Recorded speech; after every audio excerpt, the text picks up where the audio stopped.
Hello everyone, in this video I will explain the commercial invoice. A commercial invoice is an important document in international trade. It provides details information about the goods being sold from the exporter to the importer. So the main function of this document is to serve as proof of sale. It includes details such as product description, quantity, price, and total value of the goods.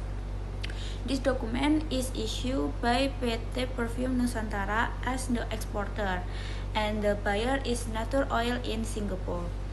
It also contains important information such as the invoice number, shipping details, and payment terms, which in this case is FOB Semarang. The commercial invoice is used during the export process, especially for customer clearance. It helps customer officer determine the value of goods and calculate tax and duties. In conclusion, the commercial invoice is essential because it supports both the legal and financial aspects of international trade. Next, I will explain the packing list. A packing list is a document that shows detailed information about how the goods are packed for shipment. The main function of this document is to describe the quantity, weight, and packaging details of the goods.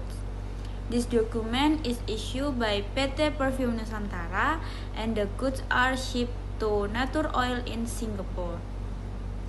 According to the document, the shipment includes 500 packs of perfume with a total weight of 500 kg packed into 20 cartons. The packing list is used during the ship and export process, especially for logistic and custom inspection. It helps ensure that the physical goods match the shipping document and allows the importer to check the goods upon arrival. In conclusion, the packing list is important to ensure assurance and smooth delivery of the goods.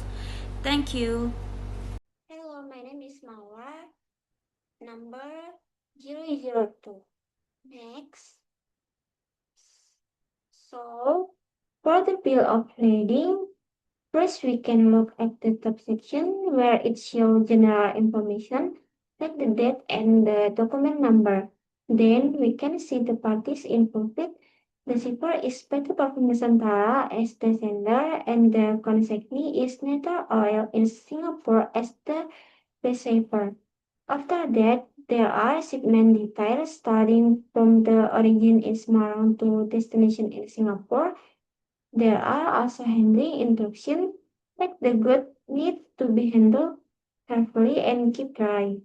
In the middle section, we can find the description of the goods, including the type, quantity, and unit.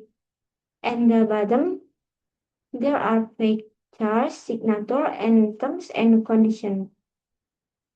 This basically show the goods have been received by the carrier and are ready to be shipped. Next, export declaration. For the export declaration, this document is basically used to report the export activity to customs. At the beginning, we can see general information like the document number, cargo, and the mode of transport, which in this case is by sea. Then we have the exporter, which is PT Parfum Nusantara, and the consignee, which is Natur Oil. Next, there are details about the shipment, including the port of loading, which is Tanjung Emas in Semarang, and the destination port.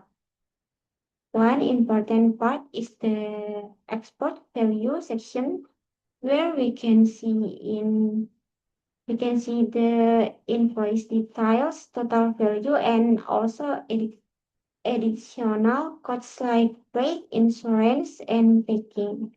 At the bottom, there is a declaration from the exporter con- confirming that all the information provided is correct and follow the regulation. Next, certificate of origin. Lastly, the certificate of origin is used to show where the good come from. At the top, we can see the exporter from Indonesia and the consignee in Singapore. Then there are shipment details and also the description of the goods such as quantity, type, and weight. The most important part is the origin criterion, which confirm the goods are actually produced in Indonesia. At the bottom, there are two important parts, the official certification and the exporter declaration. These make the document legally valid and can be used in international trade, especially to get lower import duties. Thank you. Yang kalah RRQ.